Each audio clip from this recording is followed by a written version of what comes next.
Ikalabing-isang kabanata ng Violets Are Blue. Nagkasalisi sina Edmond at Tita Ann.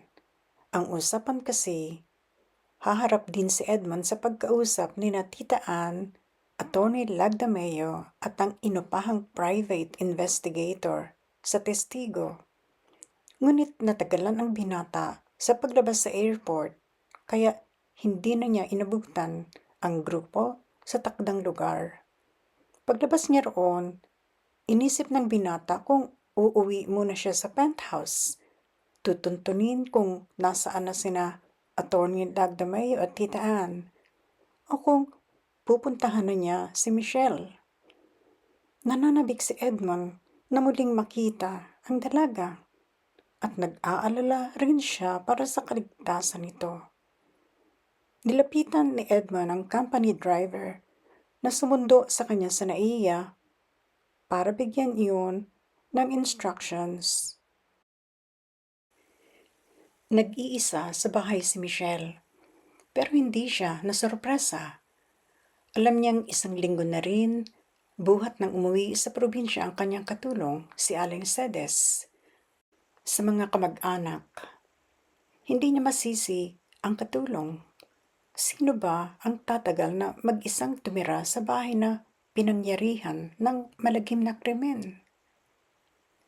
Madilim na nang dumating si Michelle sa bahay. Paano'y hindi siya dumiretso ng uwi? She went for a drive first. Pinilit niyang ibaling sa ibang bagay ang kanyang isip.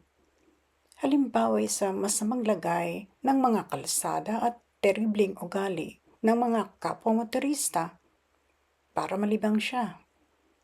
Hindi siya nalibang kahit magdamag siyang magpaikot-ikot sa lungsod. Babalik at babalik sa orihinal niyang problema, ang tutok ng utak niya. Problema na ano nga ba kung hindi si Edmond? Hindi madaling problema si Edmond. Mahal niya ito pero hindi pwedeng kasamahin habang buhay. Mahal niya ito ngunit imposible niyang maiwaglit sa kanyang isip. And as if that wasn't difficult enough, dinagdagan pa ni Edmond ang bigat ng pamumroblema niya rito by pointing an accusing finger at Gilbert. Mataymang isipin ni Michelle, mali ang palagay ni Tita Ann at Attorney Lagdameo kay Gilbert. Hindi ito ang tipong mag-iisip ng masagwa sa kapwa, lalo sa nag-iisang kapatid, kay George. Kung pera ang problema ni Gilbert, bakit yun papatayin ang kuya niya? Kabisado ni Michelle si George. He could be generous to a fault. At kay Gilbert pa, basta kaya ni George at kahit tutol ang loob niyon, magbibigay at magbibigay iyon sa bunsong kapatid. Bakit pagnanasaan ni Gilbert ang mamanahin sa kuya? Bukod doon, hindi lang si George ang namatay sa motel. Biktima rin si Sophie at isa pang kawawang babae na nailibing nang hindi na-identify ng kamag-anak. Malay nilang lahat kung ang may pakana ng foul play sa misteryosong pagkamatay ng tatlo ay si Sophie o ang unidentified victim, ang intensyong alisin sa landas. Hanggang sa mahiga si Michelle, hindi pa rin niya maubos maisip kung bakit si Gilbert ang tinutukan ni Edmond ang suspetsa. Maliban nga kung selos ang nagtulak kay Edmond at naghanap lang ito ng butas para umalis siya sa bahay ni Gilbert. Ewan kung gaano na siya katagal na nakakatulog nang tumunog ang doorbell. Pagulantang na nagbangon si Michelle, binuhay niya ang lampshade. Tiningnan kung anong oras na. Wala pang 11:00 ng gabi. Sumilip siya sa bintana. Si Nino ang nasa gate. Napakunot noo si Michelle. Pero hindi na niya hinintay na muli niyang pindutin ang doorbell sa ilalim ng mailbox. Bumaba siya kahit nakapadyama lang para pagbuksan ang hindi inaasahang bisita. Pagkaraan iyong papasukin, saka siyang bumulalas si Michelle. Anong kailangan mo sa oras na ito? At paano mo na lamang naririto ako? May mabigat kasi akong problema, sabi ng bagong dating. Wala akong ibang mapagtatapatan kundi ikaw lang. Please, I need your help. Medyo lumubag ang loob ni Michelle. Niya, kung may maitutulong ako, sige. Pwede bang makiinom muna? Ako na ang kukuha, sabi ng kausap kay Michelle. Okay, sagot ni Michelle. Do you want to drink as well? Tanong ng kausap. Bakit hindi? Sa loob-loob ng dalaga, naistorbo na rin lang ang tulog niya. She might as well have a drink too. Besides, hindi pa nga pala siya kumakain ng hapunan. Sa kaiisip, pati pagkain ay madalas mawala sa utak niya. Umupo si Michelle. Hindi niya alam na sa pag-oo niyang iyon ay malalagay ang buhay niya sa panganib. Hating gabi nang humimpil ang kotse sa tapat ng bahay ni Michelle sa Monte Vista, si Edmond ang nasa manibela niyon. Kasama ng binata si Tita Ann. Galing ang binata sa Executive Village.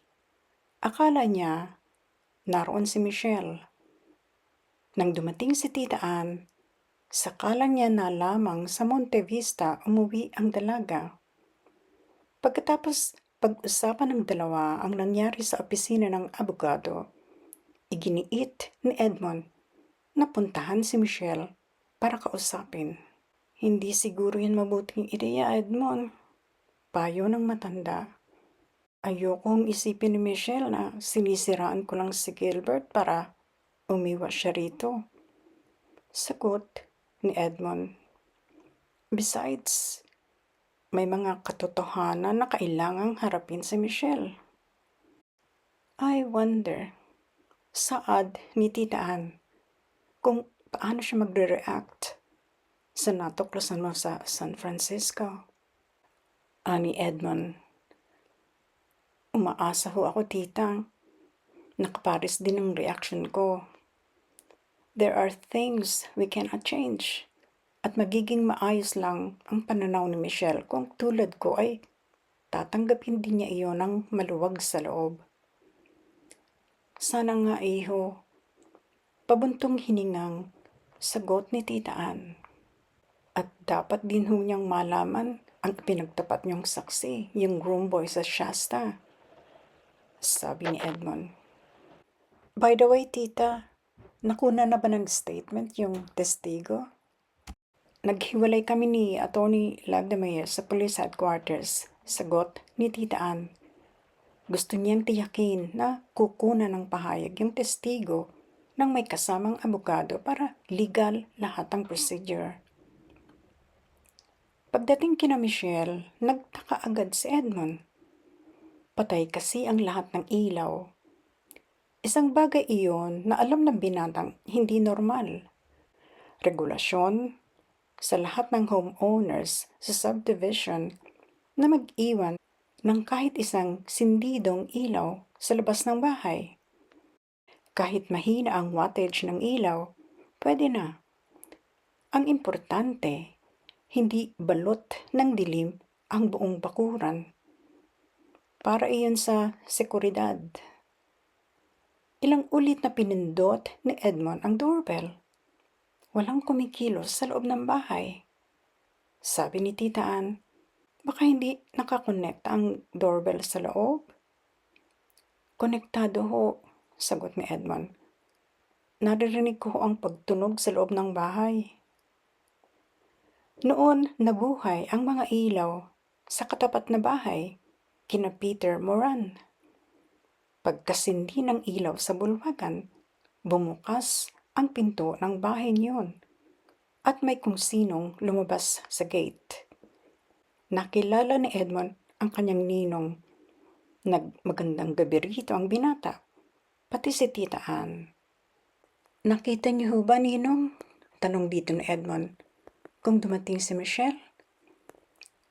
Oo, sagot ni Peter Moran.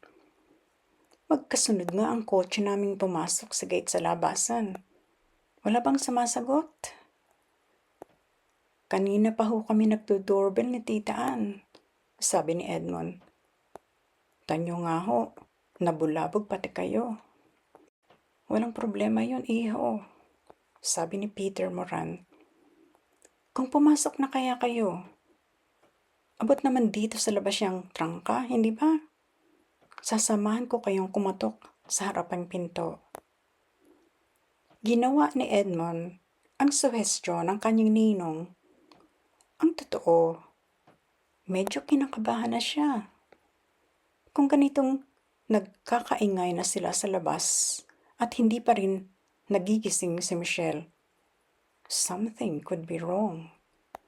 Makapasok sa gate, nakakailang hakbang pa lang ang tatlo palapit sa front door nang may malanghap si Edmond. Naaamoy niyo ba yun, tita? Ninong? Alalang sabi ni Edmond. Suminghot ang dalawang tinanong. Si Edmond ay dagling iginala ang tingin, kahit madilim sa bakuran. Pagtutok ng tingin niya sa saradong pinto ng garahe, daig pa ni Edmond ang binigwasan sa sumuot sa kanyang gimbal na isipin. Sumisingaw ang exhaust pipe ng kotse, bulalas ni Edmond. Nanuyo ang lalamunan ni Tita Ann. Kung ano ang sitwasyong nagpagimbal sa utak ni Edmond ay siya ring naisip ng matandang dalaga. Tila iisang tao ang tatlo na patakbong tinungo ang garahe. Nauna sa kanila si Edmond. He was gripped with mortal fear for Michelle. Narinig nila ang ugong ng makina ng kotse at sumisingaw sa ilalim ng garage door ang carbon monoxide buhat sa exhaust pipe ng sasakyan. Sinubok nilang buksan iyon. This is hopeless, sabi ni Peter Moran. Matibay ang lock sa loob. Hindi na sila nagtalo kung ano ang marapat na gawin. Tinakbo ni Edmond ang front door ng bahay. Sinubok kung makakaya niyang balyahin iyon para mabuksan. Pero matibay ang pinto at ang lock. Kumuha siya ng malaking bato para basagin ang salamin sa bintana. Si Tita Ann ay mariing kagat ang labi. Gusto nitong umiyak, ngunit takot na madistract si Edmond sa pagsisikap nitong makapasok sa loob. Mula sa loob ay tiyak na may pinto patungo sa garahe. Ang ninong ni Edmond ay mabilis na nagbalik sa bahay nito para tumawag ng tulong. Nabasag ni Edmond ang salaming bintana, ngunit hindi rin niya maabot ang lock sa front door. Ngunit sandali pa, heto na ang ilang kapitbahay. Tinawagan iyon ni Peter Moran, bukod sa ambulansya at pulis. Pinagtulungan na lang nilang balyahin ang garage door. Nang mabuksan iyon, sumambulat ang nakakasukang amoy ng nakulob na carbon monoxide sa garahe. Nagsiulong sila, ngunit hindi si Edmond. Wala itong pakialam, kahit mapuno ng lason ang kanyang baga. Sumugod siya sa loob. Uubo-ubo. Tinatawag ang pangalan ni Michelle. Si Tita Ann, na mariing tinakpan ng ilong, ang nakakapa sa switch ng ilaw sa garahe. Tumambad ang nakabulagtang si Michelle sa sahig ng garahe, malapit sa exhaust pipe ng kotse nito. Sindak na napatili si Tita Ann. Abangan ang wakas sa susunod na kabanata.